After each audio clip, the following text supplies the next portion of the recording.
साल 2024 खत्म होने में अब बस कुछ ही दिन रह गए हैं। साल 2024 में शेयर मार्केट में बहुत सारे इवेंट्स देखने को मिले। खैर परफॉर्मेंस की बात करें तो बेंचमार्क इंडेक्स निफ्टी 50 ने 2024 में कुल 13% का रिटर्न बनाकर दिया है। और अब हम जो कि नए साल में प्रवेश करने वाले हैं, तो उससे पहले जितने भी इन्वेस्टर्स हैं, सबके मन में ये सवाल जरूर आ रहा होगा कि अगले साल यानी कि 2025 में शेयर मार्केट कैसा परफॉर्म करेगा। तो इसके जवाब में कई सारे ब्रोकरेजेस फर्म्स ने 2025 में बाजार की चाल कैसे रह सकती है, उस पर अपना आउटलुक पेश कर दिया है। और इन्हीं में जानी मानी घरेलू brokerage firm Motilal Oswal financial services ने अगले साल यानी कि 2025 के लिए अपना नजरिया पेश किया है। तो क्या कहती है मोतीलाल ओसवाल की रिपोर्ट, चलिए जान लेते हैं। Brokerage firm Motilal Oswal financial services का मानना है कि बाजार के लिए 2025 के शुरुआती 6 महीने कंसोलिडेशन वाले हो सकते हैं। वहीं इसके बाद के 6 महीने बाजार में रिकवरी के तौर पर देखने को मिल सकते हैं।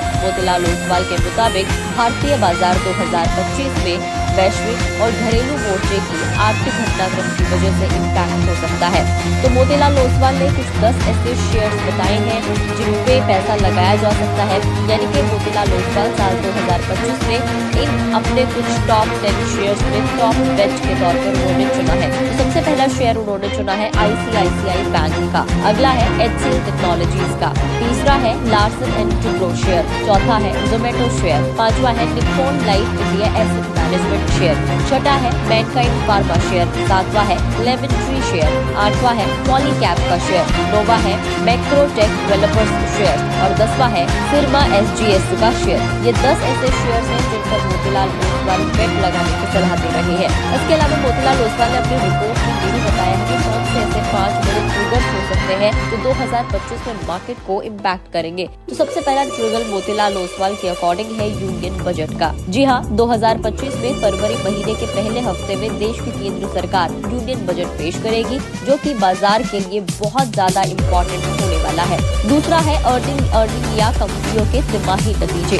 2025 के शुरू होते ही भारत की कॉर्पोरेट कंपनियां अपने दिसंबर क्वार्टर रिजल्ट पेश करना शुरू कर देंगी। क्वार्टरली रिजल्ट के आधार पर ही बाजार का प्रदर्शन काफी हद तक टिका हुआ है। खैर फाइनेंशियल ईयर 2025 के पहले हाफ यानी कि जून और सितंबर तिमाही में कंपनियों का प्रदर्शन नरम बना हुआ था। उम्मीद है कि दूसरे हाफ यानी कि दिसंबर क्वार्टर और आने वाले मार्च क्वार्टर में कंपनियों के अर्निंग में एक रिकवरी देखी जा सकती है। और तीसरा जो बड़ा ट्रिगर है वो है वैल्यूएशन का। तो शेयर बाजार के हालिया गिरावट की वजह से वैल्यूएशन सामान्य नजर आ रहे हैं, जो पिछले स्तर जा चुके चुनिंदा शेयर को पोर्टफोलियो में जोड़ने का मौका दे रही है।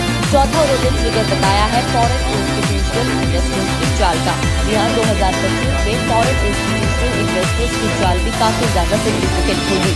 2024 के अक्टूबर और नवंबर महीने में फॉरेन इंस्टीट्यूशनल इन्वेस्टर्स ने तकरीबन 1.5 लाख करोड़ रुपए की वैल्यू वाले भारतीय शेयर की बिकवाली की है। डॉलर इंडेक्स की मजबूती, मिड कैप और स्मॉल कैप सेगमेंट का वैल्यूएशन, कॉर्पोरेट कंपनियों की अर्निंग में कमजोरी जैसे फैक्टर्स ने विदेशी निवेशकों को बिकवाली के लिए मजबूर किया है। पांचवा जो ट्रिगर बताया गया है वो बताया गया है सरकारी खर्च का। तो बाजार में इन्वेस्टर्स की उम्मीद कर रहे हैं कि 2025 में सरकार की तरफ से सरकारी खर्च बढ़ सकता है और इसके साथ ही अब पॉलिसी बदलाव देखने को मिल सकता है। तो ये कुछ 2025 के 5 बड़े